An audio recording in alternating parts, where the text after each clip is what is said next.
fazer esse esforço para entrar no mundo do filho, né? Para entender que cada um é diferente, sabe? E Jacó e Esaú, por sua vez, não tinha a simpatia da mãe, que privilegiou Jacó. Então veja bem, essa mãe ensinou para Jacó que era normal passar o pai para trás, enganar o irmão para ter um benefício pessoal. Essa mãe, me perdoe, foi muito ardilosa, maldosa. O homem era velho, gente, ceguinho. A mãe foi lá, colocou as vestes do irmão mais velho, no irmão mais novo, colocou pele de cabrito na pele do irmão, para que o pai, apalpando, visse que era o irmão mais velho, o Esaú, e não Jacó. Olha só, a mãe, esses dois filhos ensinados de que a acepção de pessoas é normal, do que o mentir, o passar para trás é normal. Não se esqueça que as crianças aprendem por imitação, pelo que elas veem, não por aquilo que elas ouvem, viu, pai e mãe? Não é? Cuidado com o jeitinho que você dá na frente do seu filho. Não, a gente tem que formar para a virtude. Mas enfim, vamos ver as consequências disso, gente. Em primeiro lugar, é interessante a gente perceber que Deus escolheu gente imperfeita, não é? Deus escolheu gente e continua escolhendo gente imperfeita. Prova disso são esses que estão aqui nessa bancada, inclusive esse que vos fala. Deus escolhe gente imperfeita, gente cheia de limites, de feridas, como Esaú, como Isaac, como Jacó, como Abraão. Só que é interessante, Deus tirou um bem maior de tudo, fez a salvação acontecer.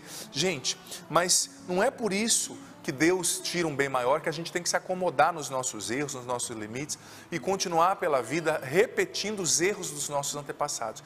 Porque um trauma, mais uma vez eu digo, ele gera uma mentalidade e ele gera um jeito de agir. Tem muitas famílias que foram educadas, cresceram com um jeito traumatizado de agir e continuam agindo assim com seus filhos. Porque veja bem, Jacó, ele cresceu entendendo que era normal essa rivalidade, essa divisão dentro de casa. Era só uma sementinha. Era só uma sementinha. Mas o que a Bíblia diz no livro de Gênesis ainda, um pouquinho mais para frente, que essa sementinha da rivalidade, que o pai puxava para um lado, a mãe para o outro, culminou num desejo de morte. Esaú jurou Jacó de morte e Jacó teve que correr. Um irmão quase matou o outro, por causa daquela sementinha que o pai e a mãe, sem sabedoria, lançaram lá, aquele traumazinho que foi crescendo. E veja bem, Jacó, grande patriarca, ele teve 12 filhos, e o último dos seus filhos, ali um dos últimos, né, melhor dizendo, ele foi José. E no livro de Gênesis, capítulo 37, versículo 3, você não precisa abrir, mas eu só vou te mostrar o que aquele trauma gerou ali. Eu tinha marcado, acabou saindo, que aquele trauma gerou. 37, número 37, versículo 3, olha só, Jacó criando os seus filhos. Ora, Israel, que era Jacó, o nome dele também é Israel, né? Amava mais a José do que todos os outros filhos, porque ele tinha nascido na velhice, e por isso mandou fazer para ele uma túnica de mangas compridas. Jacó não foi criado com acepção de pessoas, ele está aqui repetindo o erro. Jacó amava mais a José do que os outros, e ele expressava isso, ele deu uma túnica única para aquele filho mais novo. O que isso gerou nos irmãos? O sentimento de ódio, o sentimento de inveja, o sentimento de revolta, sementinha que foi crescendo, eles foram ruminando, que culminou naquele ato horrível que os irmãos cometeram, né? Horrível. Gênesis, no versículo 4 do 37 ainda de Gênesis, diz que os irmãos não conseguiam mais falar com José amigavelmente, e do 11 ao 36, ainda no capítulo 37, de 11 a 36, não precisa abrir, só acompanha, porque o padre está situando você na Bíblia, né? 37, de 11 a 36, culminou que eles tramaram em matar José, que era o irmão, olha, matar o irmão. José foi levar comida para eles que estavam no campo, quando eles viram José de longe, falou, vamos matá-lo. Olha, os irmãos chegaram ao ódio de matar o irmão, mas começou no trauma lá atrás, gente. Começou no jeito equivocado lá de trás, que está se repetindo. Só que um mais sensato ali, Rubem, falou, não, vamos jogá-lo ali numa cisterna, porque Rubem queria tirá-lo depois daquele poço, né? E salvá-lo, devolvê-lo ao pai. Só que eles decidiram, não vamos matar, vamos vender aos mercadores que estão indo para o Egito. E venderam o irmão como escravo. E mentiram para o pai, falando que o irmão tinha sido devorado por uma fera selvagem. Tudo isso por causa da inveja, tudo isso por causa do trauma, da ferida, né? Trauma, do grego ferida, que nasceu lá atrás. E aqui eu não estou culpando os pais, mas que aconteceu um erro, aconteceu, não dá para dizer. Não é porque está na Bíblia que tudo é perfeito, não, a Bíblia revela também fragilidade, sabe? Olha só um jeito traumatizado, o que gerou, gente. sabe?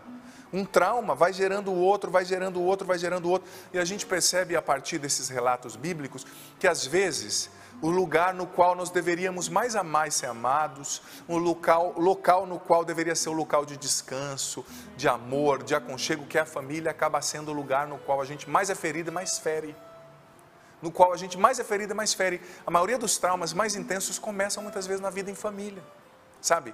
E olha, aqui eu não estou falando isso para você julgar pai e mãe, julgar avô e avó, julgar quem abusou de você. O que passou, passou. Só que é para você tomar consciência do que aconteceu e apresentar tudo isso para Deus, para que Deus cure, para que o Espírito Santo venha trazer cura. Para que o Espírito Santo venha mudar essa chave dentro de você, porque senão, filho, filha, inevitavelmente você vai repetir essa história. Você vai repetir na vida dos seus filhos, você vai repetir na vida daqueles que estão perto de você. Como eu disse, na família, às vezes nós somos o lugar que a gente mais fere, o lugar que a gente mais traumatiza. Uma história que não foi curada, ela vai gerar um ciclo vicioso, sórdido, de novas feridas, de novos traumas, né? Por isso que a gente tem que tomar cuidado do jeito que a gente se coloca dentro de casa, do jeito que a gente fala, do jeito que a gente age, sobretudo como a gente fala. Porque, olha, as pessoas não têm culpa das nossas patologias emocionais e psíquicas, das nossas insatisfações. É como eu gosto daquela metáfora do vômito. Você já percebeu que quando você está passando mal, que você vomita, me perdoe, a metáfora logo cedo? O que é ruim, geralmente, quando você está passando mal, sai de você, né? Sai. Geralmente, quando a gente vomita, você fica bem. Mas vamos supor que tem alguém perto de ti, perto de você, e você vomite naquela pessoa. Perdoe a metáfora. O que era ruim saiu de você, mas contaminou o outro, sujou o outro, sabe? Às vezes dentro de casa a gente está vomitando, me faz bem, eu tirei o que é mal. Mas tenha sabedoria, que às vezes você está vomitando no seu marido e está contaminando, está sujando. Você está vomitando no seu filho, você está vomitando na sua mãe, você está vomitando no seu pai. Cuidado a forma como você fala, cuidado as palavras que você diz, porque tem palavras que ferem mais que uma facada, gente. Tem palavras que ferem mais que um tiro. Você está vomitando, eu estou tirando, eu preciso tirar. Tire com sabedoria. Tire o vômito de dentro de você, em primeiro lugar, diante de Deus, na oração. Em segundo lugar, diante do confessor, do padre. Eu sei que tem muitos lugares nos quais ainda não estão acontecendo as confissões por causa da pandemia, mas eu estou já te preparando para quando abrir você buscar, né, a confissão. Se for o caso, uma terapia. Mas não é tudo que você tem que vomitar, porque eu estou sentindo, eu tenho que falar. Ai, padre, ele é uma criança. Ele é criança, só que ele já está recebendo esse vômito, né? E vai crescer com um jeito vomitado, me perdoa, de ver a vida se você não mudar o seu comportamento, sabe? Um jeito tóxico de se relacionar, né? Então, continuando, em Gênesis, não abra, só para você saber, no capítulo 41, conta a história de José. Até o 41 está contando a história de José. Ele foi para o Egito, lá Deus esteve com ele foi preso porque a esposa do faraó queria sair com ele não quis. Depois ele se tornou o segundo homem do reino, porque ele interpretou o sonho do faraó. Se tornou muito poderoso, muito rico, mas mesmo muito poderoso e muito rico, ele podia ter voltado para ver o pai. Ele não voltou. Ele somente colocou uma pedrinha naquilo ali que ele tinha vivido, né? Só que o trauma estava lá, né? E olha, eu digo para você, aquilo que você não resolve, a vida te devolve. O que você não resolve dentro de você, a vida te devolve. E se você vai para frente, sem curar o seu passado, você está andando para o futuro de costas. De costas. E no capítulo 41 de Gênesis, versículo 51, diz que ao ter o seu primeiro filho, ele colocou o nome de Manassés, que quer dizer, Deus me fez esquecer todo o sofrimento que eu vivi na casa do meu pai. Manassés queria dizer isso, né? Mas, é muito bonito esse nome, mas a gente vê que não foi bem assim, né, gente? Por quê? Porque quando José encontrou os irmãos, ele começou a chorar, um choro tão compulsivo, o cara era o segundo depois do faraó, era o vice-faraó, vou usar esse termo, né? Quando ele viu os irmãos ali que foram para o Egito, era um tempo de carestia, de fome lá na terra de Israel, então os irmãos foram para o Egito, porque no Egito, a mando do faraó e sob a administração de José, eles tinham estocado muitos grãos, muita comida. Foram lá para comprar comida para não morrerem de fome, né, lá em Israel. Mas quando José os viu e reconheceu, José com a roupa egípcia, eles não reconheceram que era José, com a careca egípcia, que era própria, né? Ele começou a chorar um choro tão compulsivo, que todo mundo no palácio ouviu, gritar de choro. Ou seja, isso revela alguém que está tranquilamente curado? Claro que não, né? Porque você não resolve, a vida te devolve, não é? Se você vai para frente sem curar o passado, você anda para o futuro de costas. A cabeça está lá. Você pode até colocar uma pedrinha, só que a hora a pedrinha sai, meu amigo. Não tem jeito, né? É duro mexer em certas coisas. Essa semana vai ser difícil, viu? Por isso que eu estou pedindo muito ao Espírito Santo para nos conduzir. Porque é duro mexer em certas coisas. Talvez você só quisesse que viesse um pregador falar que tudo vai dar certo, que é bênção, cura, milagre. Mas olha, vai até chegar a esse ponto. Mas vamos viver o processo de cura interior, o processo de cura dos traumas, o processo de transformação no espírito a partir da palavra de Deus, né? E ser curado dói. Mas como dizia o Padre Léo, os traumas são os maiores inimigos da nossa felicidade. Os traumas são os nossos maiores inimigos, dizia o Padre Léo. Sabe? Inimigos do nosso progresso em Deus, da felicidade nos nossos relacionamentos, até da nossa salvação. Alguém traumatizado não consegue sentir o amor de Deus, não consegue perdoar, não consegue amar, enfim. Então, José teve que mexer naquilo, gente. Ele teve que reencontrar os seus irmãos, ele teve que perdoar os seus irmãos, ele teve que deixar Deus tocar naquela ferida. Aí sim, a história dele começou a ser curada. Mas veja bem, o caminho do trauma, né? Olha o que aquelas atitudes geraram. Às vezes é uma sementinha. Por isso que a gente tem que pedir ao Espírito Santo que nos dê discernimento e visão espiritual, para a gente perceber dentro de nós as pequenas sementinhas que o mundo, que o inimigo, que as feridas, que as palavras ruins estão lançando, porque elas vão crescendo. Para chegar ao ponto do irmão querer matar o outro, do irmão vender o outro. Isso começou ali na inveja, na acepção do pai e da mãe que não tiveram sabedoria.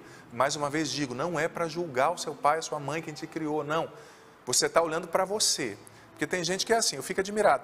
Eu posto uma coisa às vezes no Instagram, né, na internet, aí eu falo assim, nós precisamos perdoar para viver a palavra de Deus. Aí uma pessoa, mas meu pai não perdoa, meu marido não perdoa. Eu já respondo assim, com todo carinho. Querido filho, essa palavra é para você, não é para o seu pai. Se fosse para o seu pai, ele estava lendo, né? Ah, mas ele não muda. O problema é dele, agora é você. Eu só posso mudar a eu mesmo. Eu só tenho a minha história nas mãos. Eu não tenho nas mãos a história da Paula. Por mais que ela peça a minha ajuda, ela é livre. Ela vai ter que fazer as escolhas dela. Eu posso ajudá-la, mas eu não posso determiná-la, né? Então José teve que mexer nisso, gente. Teve que mexer. Aquilo que você não resolve, a vida te devolve. Agora eu quero falar um pouquinho do trauma. Vou trazer um pouquinho a conceituação técnica, que é importante. O que é um trauma, gente? O Manual de Diagnóstico da Sociedade Americana de Psiquiatria, na página 424, define o trauma, que é o DSM, né, que geralmente é usado pelos psiquiatras e psicólogos do mundo inteiro para contextualizar e definir os traumas, define o trauma como a seguinte coisa: a experiência pessoal de um acontecimento que envolve a morte ou a ameaça de morte, um ferimento grave, a ameaça à integridade física, ou testemunhar o acontecimento que envolve a morte de alguém, um ferimento ou uma ameaça, testemunhar um ferimento ou a ameaça à integridade da pessoa, ter conhecimento da morte inesperada ou violenta de alguém, um ferimento grave, uma ameaça de morte, uma doença grave de um amigo ou de um próximo.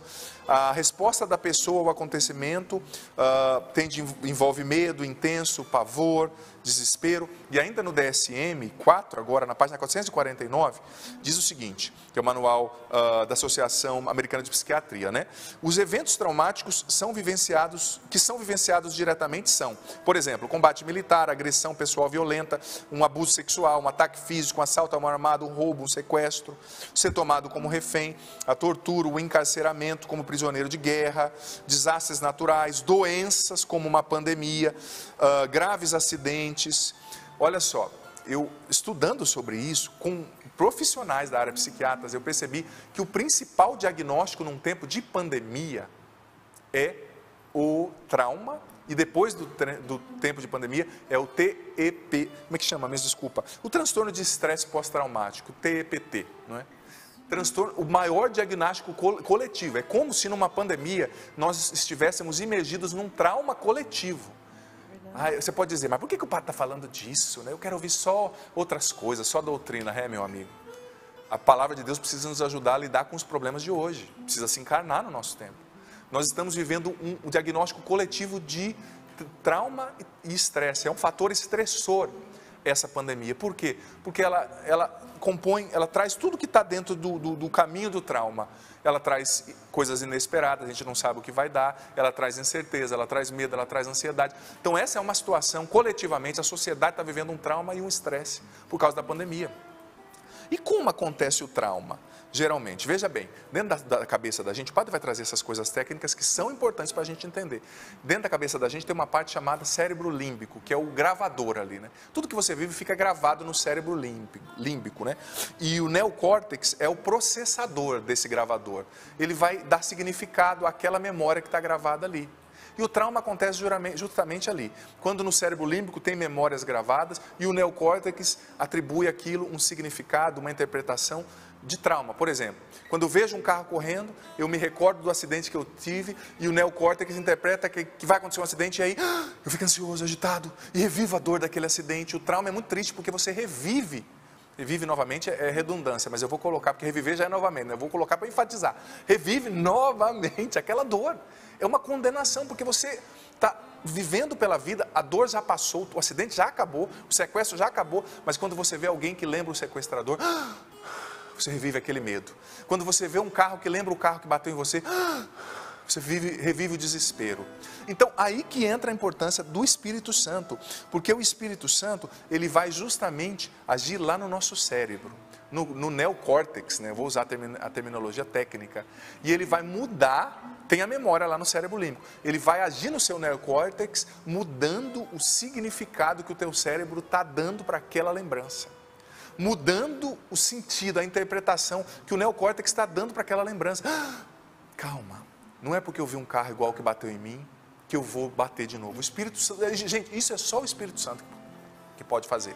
No último dia dessa semana eu vou ensinar uma oração de cura dos traumas no Espírito Santo, mas por enquanto eu não vou falar dela não. Na sexta eu vou passar aqui para você, que também pode ajudar. Mas é só o Espírito Santo que pode ir lá na raiz. Tem coisas que só o Espírito Santo de Deus pode fazer. Com todo respeito aos profissionais da saúde, os profissionais, por exemplo, da psiquiatria, da psicologia, eles ajudam muito. Mas tem coisas que assim, eles só podem descobrir e te entregar. Olha, você tem esse problema. Mas o Espírito Santo pode ir lá na raiz. Sabe, talvez se Jacó tivesse passado por um processo de cura interior, né? Entendendo, nossa, não é que meu pai não me amava, meu pai não sabia expressar. Meu pai não entendia o meu jeito de pensar. E se ele fosse na presença, na época nem existia o Santíssimo, né? Eu estou fazendo uma analogia, né? Se ele na presença do Santíssimo, pedisse ao Espírito Santo, rezasse aquela experiência, rezasse aquela dor, mas para ele rezar aquela dor de se sentir rejeitado pelo pai e que entendendo que tinha uma acepção de pessoas, de filhos ali, ele teria que ter consciência que aquilo aconteceu dentro dele, porque sem autoconhecimento não tem cura, não tem libertação, não tem progresso. Por isso que o padre hoje está conduzindo você a olhar para a tua história, olhar para você mesmo, perceber quais foram as pessoas, as situações que mais te feriram, né? Se Jacó tivesse passado por isso, ele não teria, talvez ele pudesse até gostar mais de José, mas ele não demonstraria isso daquela forma, sabe? Ele não geraria aquele resultado tão negativo que gerou ali para os seus outros filhos, né? Então veja bem, mais uma vez repito, aquilo que você não resolve, a vida te devolve. Encerro iluminando tudo isso com uma história de uma pessoa que certa vez eu acompanhei, uma jovem que tinha vivido uma história muito difícil com o pai, sabe? O pai bebia muito, o pai traía a mãe, o pai batia na mãe bastante também, né? Batia bastante na mãe, e a menina cresceu com uma raiva do seu pai, o que é natural, né? Compreensível e tal, mas ela não soube trabalhar aquilo ali, sabe? Dentro de si, tadinha, não teve quem a ajudasse, e ela cresceu com uma raiva do pai e começou a trabalhar, se afundar no trabalho, falando assim, olha, eu vou começar a trabalhar, ganhar muito para não depender de homem nenhum, eu não quero um homem no meu pé, porque o trauma dela era com o pai, né? Tinha um trauma ali. Eu não estou julgando, né? Só estou dizendo como foi a história. Depois de um tempo, ela começou a se tornar igualzinho o pai. O pai, a única coisa, desculpa falar assim, mas olhando de fora que percebia, né? Que eu percebia, a única coisa que ele tinha de bom mesmo era o lado profissional. Porque ele era um péssimo esposo, tadinho, um péssimo pai, bebia, mas ele era fundado no trabalho. E ela se tornou igualzinho o pai. Interessante, né? Às vezes a gente acaba imitando quem mais nos feriu, né? Na vida. Só que depois de um tempo lá no trabalho, ela conheceu um rapaz muito atencioso. Foi acontecendo amizade e ela se apaixonou. Colocou uma pedra naquilo lá e casou com o homem. Quis casar e casou. Foi muito bom o primeiro ano de casamento. Só que ela, por esse trauma, ela era muito fria com o marido e só ficava no trabalho, só trabalhando, só trabalhando, só trabalhando. Aconteceu com o homem muito sozinho, começou a entrar em crise por causa da ausência dela ali, né? E começou a perceber que para ela o trabalho era uma fuga também, ela não precisava ficar tanto tempo na empresa. Aconteceu uma traição, ele acabou traindo. Não estou justificando nem dizendo que isso foi certo, tá? Estou dizendo o que aconteceu. E quando essa mulher descobriu a traição, nossa, abriu a caixa de Pandora dentro dela, né? Ela reviveu tudo que ela tinha vivido com o pai. E ela ficou com ódio desse marido, ódio. Ela chegou a ter tendência suicida, pensamento de suicídio, entrou numa depressão. E aí ela me procurou na época, né? E eu comecei a trabalhar com ela a questão da cura interior, rezando. Eu gosto muito dessa área, você já percebeu, né? De cura interior, de cura emocional, em Deus, né? A partir da palavra de Deus, isso é muito necessário. O Padre Léo dizia que sem cura interior, sem cura dos traumas, não há salvação, você tem noção, né? Não há conversão sincera, não há santidade, né? Configuração a Jesus. E trabalhando com ela, trabalhando e rezando, eu fico com muita calma, porque quando você percebe que a pessoa está muito machucada, a pessoa está muito armada também, né? Mas no segundo atendimento, o Espírito Santo me deu ali, me fez perceber onde estava o problema, né? Aí depois de alguns meses, ela vinha, o padre rezava, outra missionária também acompanhava, que eu pedi, né, para me ajudar. Aí ela me disse: padre, eu percebi que eu não vou conseguir ser uma boa esposa, eu não vou conseguir viver bem com meu marido se antes eu não resolver a minha história com o primeiro homem da minha vida, que é o meu pai. Falei, ai, que bênção, ela entendeu, né? Eu ia falar, mas eu não estava esperando o momento. Mas Deus foi tão bom que fez ela perceber, né? E ela começou a trabalhar. Não foi fácil, gente, tadinha, não é fácil perdoar. Mas olha, eu preciso ser honesto com você. Não tem outro caminho para a cura dos traumas, para o progresso emocional sincero e espiritual, para obedecer a palavra de Deus e para a salvação. Sem perdão não rola, não acontece. Eu fui ajudando e ela foi pouco a pouco iluminando aquelas experiências, deixando Deus curá-la. Foi acontecendo esse processo, né? O Espírito Santo foi agindo no significado que ela deu para tudo aquilo, né? Do jeito que aquilo foi estressor dentro dela. Claro, o pai errou. Perdoar alguém não quer dizer que o errado é certo. O pai errou. Mas perdoar quer dizer, olha, eu te libero de pagar por isso. Eu não sou juiz é Deus. Eu quero te amar. Ela começou rezando pelo pai, começou tratando o pai melhor. E depois ali de alguns meses ela falou, padre, hoje eu vou chegar no meu pai e vou dar um abraço nele. Eu nunca o abracei. Eu nunca tinha dado um abraço. Às vezes, aniversário, uma coisa ou outra, era uma aperto de mão, chegava perto, sabe aquele abraço que você quase empurra a pessoa assim, né? E ela chegou em casa, contando, abraçou o pai, né? Ela disse que o pai ficou sem reação, porque o pai não era acostumado a receber amor. Ele ficou assim, ó. Tática. Ela saiu e ele continuou parado, né? Mas ela percebeu que a partir daquilo, algo mudou dentro dela. E algo mudou dentro dele. E a história foi sendo curada. Claro, cura interior é um processo, não é mágica, não é um estalar de dedos. Exige oração, busca de sacramentos, confissão, conversão de vida, orações de cura interior específicas. Lá no meu canal no YouTube eu deixei uma playlist com orações de cura interior específicas. O Padre Léo falou muito sobre isso. O Padre Alírio, eu falei da última vez que eu trabalhei cura interior aqui, falou muito sobre isso. Adoração, é preciso investir num caminho de cura interior, né? Talvez alguém que te acompanhe, mas na pandemia é difícil. Você pode fazer em casa, o Espírito Santo está onde você estiver, não é?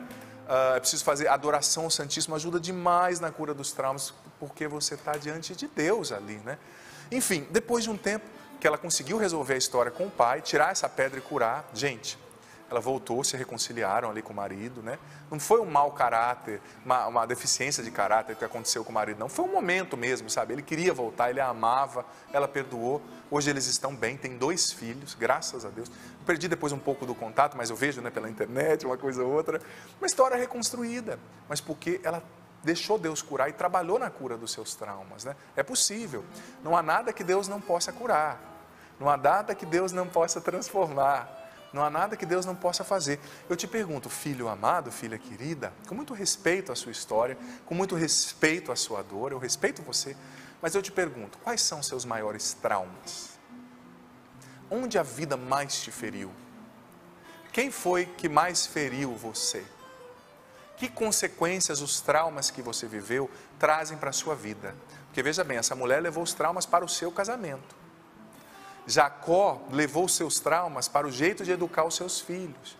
E José, graças a Deus, viveu uma experiência de cura. Mas muitos que estavam na situação de José poderiam ter se matado, poderiam ter entrado em depressão, poderiam ter ido para as drogas. Graças a Deus que José é um homem de Deus e Deus o iluminou. Mas quais são os traumas que você precisa rasgar diante de Deus? A palavra é essa, rasgar. Não tem que ir com calma, não. Sabe, com todo respeito. Tem gente, olha, se você não cura os seus traumas, você vai acabar fazendo deles o seu próprio Deus. e vai cometer o pecado da idolatria. Sua vida vai girar em torno disso. Ai, mas a pessoa me largou. Ai, mas o fulano não me aceitou. Ai, mas minha mãe não me achava bonita. Ai, mas eu não gosto do meu corpo. Não importa qual seja o teu trauma, ele não é maior que o poder de Deus. E com Deus, o Espírito Santo pode curar você. Pode mudar esse sentido que o seu neocórtex está dando para essas experiências armazenadas no cérebro límbico. Eu gosto de trazer essas questões técnicas para a gente entender. Para a gente entender o poder do Espírito que vai lá na raiz, modificando, curando. Ó, a semana só está começando, Deus vai fazer muito. Se você puder, claro, se você não estiver dirigindo ou trabalhando, coloca a mão no teu coração. O Padre vai rezar um pouquinho por você, depois a Paula também vai me ajudar. Pai, em nome de Jesus, eu te peço nessa manhã, derrama o teu Espírito Santo sobre nós, sobre todos e cada um de nós, sobre quem está aqui, sobre quem está em casa nos acompanhando, no trabalho, no caminho, dirigindo.